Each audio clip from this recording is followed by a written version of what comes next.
Hey everybody, it's Candy, aka Brown Eyed Girl 69. How y'all doing tonight? Well, it is still July 20th, but it's about 11 p.m.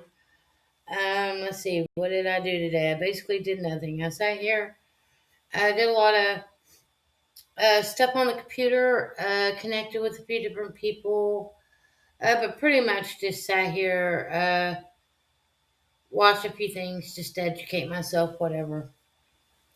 And about 5 o'clock, I was starting to get tired. So I went and laid down and took a nap till about 8 o'clock tonight. Then I got up, went to Dutch Bros, got me a drink. They had an app sticker, the Walking Moon, that I definitely wanted just because it's a cool looking sticker, app sticker. It'd be cool as a physical sticker, and I do know a couple people that make fan made stickers, so I might be able to hit one of them up and see if they'll print one off for me. Anyway, uh, I guess I'm going to talk about Phoenix, Arizona. The last city I talked about was San Antonio, Texas. Well, after we left San Antonio, that's when we went up to Austin, and that was like shortly thereafter is when we started our hitchhiking journey. And I already did a series on that hitchhiking journey, which covered the cities of Austin, Sweetwater, what was that other town? Abilene, Sweetwater, Lubbock, uh, into New Mexico, into till we got to Taos. And then after that, we basically went to Albuquerque and then Gallup, New Mexico. And after we got dropped off by the Indian couple at the border, we walked into the border. We got picked up uh, a little Indian trading post by a kid named Eric. He ended up dropping us off in Phoenix, Arizona. Now, basically, the morning we got up from the hotel that he got us, we got there, we got a hotel. Next day, we got up. Eric took us to breakfast and took Daryl to the guitar center, bought him a little mini amp, etc., etc. Gave us a little bit of cash, told us good luck, gave us his contact information, etc., etc. Now, when he dropped us off that day, we were in Tempe, Arizona. Well, we went to the library and we were trying to find connections and look at maps and figure out way to get out of Phoenix. But we weren't quite ready yet. So we basically found a place to crash that night in Tempe.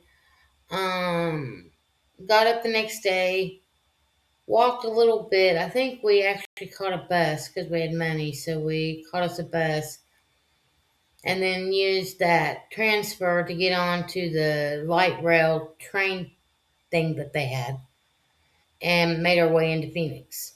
Now, once we got into Phoenix, we weren't really sure what we were going to do, or where anything was really located for those in our situation.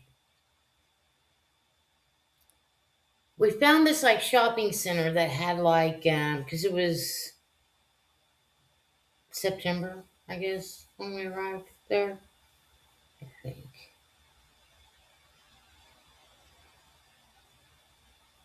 Yeah, yeah. It was like the end of September, I think, when we got to Phoenix, around September 20th, something like that. September 21st. It was still very warm there. And there was a shopping, or it was like a shopping, like mall type uh, situation on a corner. And it had fountains. And the fountains were consistently going. They weren't on a timer or anything. And people would come up there in their bathing suits or whatever and stand in the water. So that's what Daryl and I did a couple of times. Sat in the water, got wet, and I even took a bar of soap and discreetly washed my privates and used that water to rinse myself off. Because there was no place to really take a public shower. Not any place that we'd found yet. Then somebody told us, because we were basically, Daryl had his guitar and he was busking wherever we could go. He'd play his guitar and people give us money. Um, but it was very difficult because we just didn't really know where to go that was going to be busy where he could make a decent amount of money in a short period of time. But we did get information from other homeless people in the area, and they told us where to go and stay at night. Okay, now I am going to talk about something that happened to Phoenix after the fact. But while Daryl and I was there, basically, I'm trying to see where it was at. I think it was around the 11th or 12th Street area near Van Buren. Van Buren was one of the main roads that went from basically the capital area all the way down to downtown Phoenix, basically, to where the bus hub was. Anyway, off of Van Buren,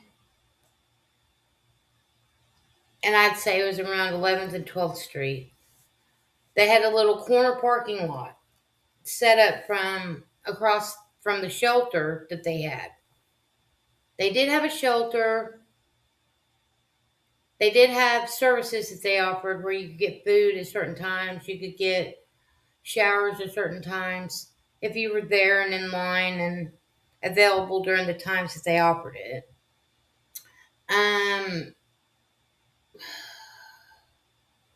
Then they had what they called this overflow area across from the shelter, and it was just a parking lot with a fenced in. It was a fenced in parking lot basically.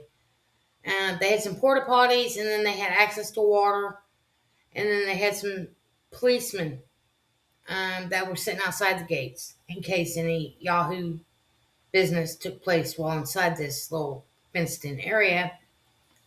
And basically, people could come in between 6 p.m. and 6 a.m. and pull up a piece of cement, basically, and set up. So Daryl and I would do that, and we would usually arrive there around somewhere around 9 or 10 o'clock at night, depending on where we had been throughout the evening. But usually we always showed up. We were already fed. We already had everything we needed. You know, we had water. We had what we needed. We would pull up a little section wherever there was enough room for us. We'd lay down I think we had a rain fly at that point in time. We had like a rain fly and blankets. I don't know if we had any sleeping bags. We had something though. I don't think we had sleeping bags, but we had blankets and this rain fly.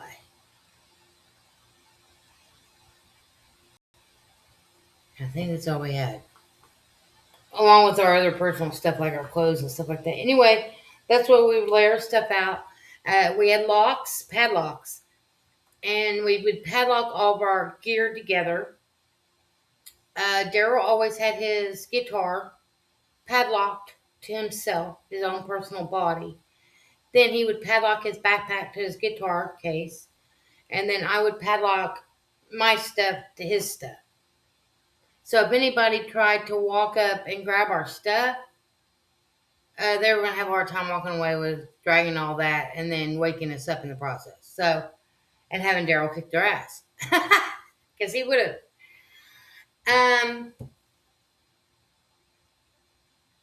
So this is what we ended up doing every night. We would go to this little overflow shelter, set up our little space, sleep. We never had no issues in the whole time we was there. Then The next morning, they had this like little church thing. It wasn't a church thing though. It was more like a recovery kind of place, I think. Set up around the corner, and they always gave out free coffee, hot chocolate, and bagels, donuts. And it was right next to a bus stop. So we would get up, go grab us some coffee and a donut, and wait on the free bus. It was this government bus, it was a blue bus. And it only ran in a specific circle, which I was talking about how the Capitol, the government building, was down on, I think, 15th Street. And Van Buren was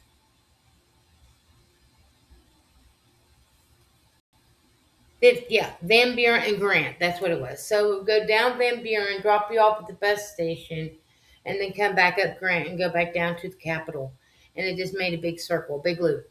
And it was a free bus. And it only ran, between the hours of like, I think it was 6 a.m. and 6 p.m. or something like that. It was free. So anyway, we'd get up on that. All the homeless people piled onto that thing to get them to the downtown area. Once we got to the downtown area, then we either had to get on like another bus or a light rail, which did cost money unless you had a pass. Um, that could take you to any other part of the city, portion of the city. Um, we were always looking for opportunities to make money. We were always looking for opportunities to find a way out. We were consistently trying to find a way out, but in the very beginning, when we first got there, we were trying to find a way out. First few days before we actually stayed at that overflow shelter on a regular basis, the first few nights we was in Phoenix, we did take a bus out to close to Buckeye, and try to hitchhike out there off the highway I-40 there, but we just weren't having luck. We even camped out there a couple of nights in some shopping center behind their dumpster area. It was pretty clean though. Um, so we wouldn't have to pay a bus to get back in. So we just stayed out in that area for a couple of days and tried to get out hitchhiking. It just never panned out. So basically, we came back in Phoenix, stayed in Phoenix, stayed in the shelter overflow area, and basically just lived day in, day out kind of thing, survival, just making sure we had plenty of food, plenty of water. If we could get weed, that was cool. If we could get a shower, that was even better, or get clean somehow, some way. We did go to the library and utilize their services, downtown Phoenix Library. We did go to a couple little outlying areas outside of the downtown area, um, just to see what it was like in these other areas for homeless people and where they slept and where they stayed, et cetera, et cetera. Because not everybody stayed in the downtown area, you know. And Phoenix is a pretty good sized city. Anyway, I wanted to talk about that area that we stayed in. Years later, it became known as the Zone, and it's a sprawling downtown Phoenix area that became one of the nation's largest homeless encampments. Now, this was after Daryl and I was there, and I think this zone encampment in Phoenix didn't come to be. I think it was around 2019, maybe 2018. Mm, but there was about 1,000 people that set up in this area between 7th Street and 15th Streets, between Van Buren and Grant. Well, that's that area that Daryl and I was in. And it became known as the Zone, and it became a tent city. When me and Daryl was there in Phoenix in, what year was that? Phoenix, 2013. 14. When we were there in Phoenix in September of 2014, no tents was allowed. There was no tents allowed at all to be set up on city streets.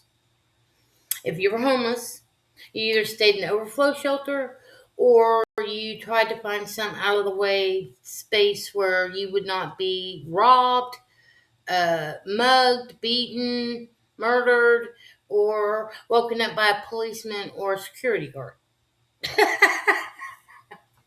And that's basically what life was like on the streets.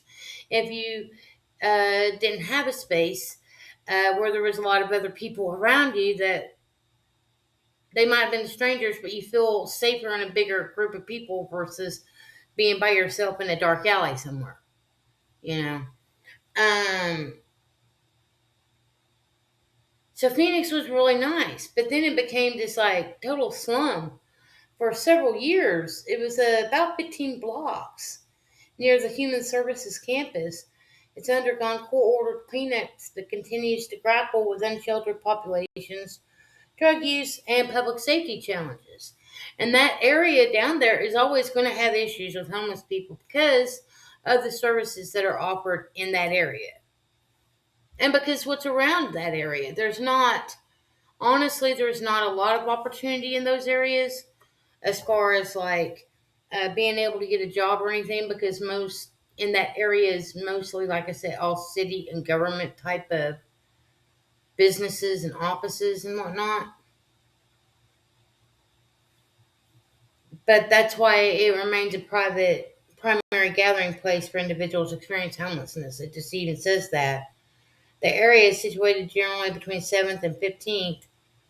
It surrounds Keys to Change, formerly the Human Service Campus, because essential services like meals and medical care are centralized there. And that's true.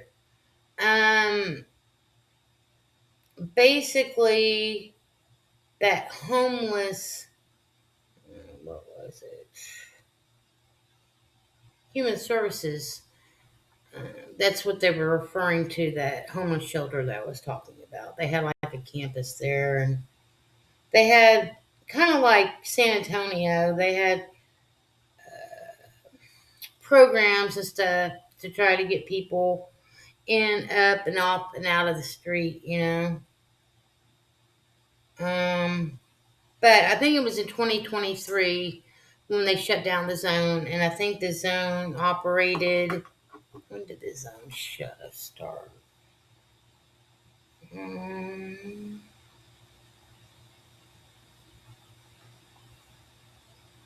when was the zone in Phoenix started?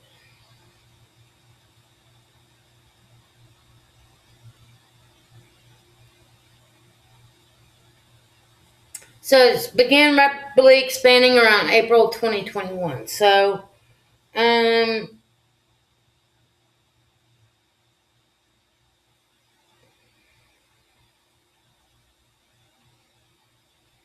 it was a lot of it was due to the pandemic, and I guess people losing their homes and stuff like that, losing their apartments and whatnot due to the fact that the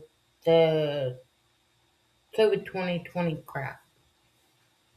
And so it just, a lot of people lost their homes all at the same time, and it just shoved them all out into the streets, and they had nowhere to go. So all these people was about 1,000 people in this one area, several city blocks. I never was there personally. Um, I never was there personally. I just seen photos and videos of this place. And I can guarantee you one thing, me and Daryl would have, as soon as we would have seen that happening, we would have gotten out. Because that was basically Phoenix's Skid Row. Like LA Skid Row, it was Phoenix Skid Row called the Zone. But before it became the Zone, or yeah, the Zone, um, that zone area was where Daryl and I survived for 3.5 weeks. We were stuck there, but like I said, the kid that dropped us off, his name was Eric. He made sure we got out of there because he felt bad for talking us into bringing us there when he knew that our destination was San Diego anyway. He didn't think it'd be so rough for us to get out, be able to hitchhike out, to continue to do what we were doing when he came across us. But it was a little bit more difficult than he thought or that we thought it would be. So when he got back home to Chicago, um, I guess, I can't remember exactly because I didn't have Cash App then. I didn't have any of those like apps. The only way I was able to get money was able to either through PayPal, I think, or I had a Green Dot money card, and he was able to go get refill card, send me the pin, and I had money instantly. I don't know if he did it that way. I think he ended up just buying us the tickets and putting it in our name, and then we just had to go to the will call window or whatever it was, show our IDs and whatnot to pick up our tickets to get our boarding passes, whatever it was. But anyway, we were able to get on a bus from Phoenix to San Diego. So Phoenix was a short-lived experience, but in that time frame that we was there, uh, we did meet couple people that did help us out. We met this guy and his wife at the library one day. I guess Daryl was talking to him about music. Most of the time, when people hit us or helped us out, it was all due to the fact that Daryl talked about music or had a guitar or something. So this guy and his wife basically let us spend the night in their home that night because it was about to come a downpour. There was a major rainstorm heading towards Phoenix, and they didn't want to see us up under some bridge somewhere getting soaked. So they invited us into their apartment. They brought out an airbed. We got to take showers. They cooked up some food. Daryl played his guitar with this guy. I guess this guy, I think he had a guitar too. So they sat there and jammed out. Um, they smoked weed, so we was able to get some weed through them. So that was pretty cool.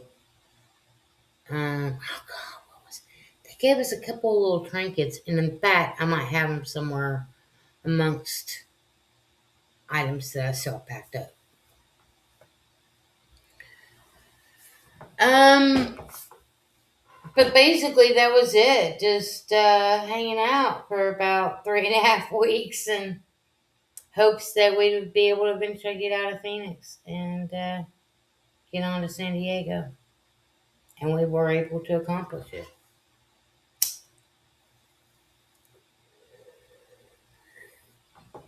One other thing about Phoenix, right before we got our tickets, my mom had sent me some money, and we went and got us a hotel room for a couple days so we could get off the streets.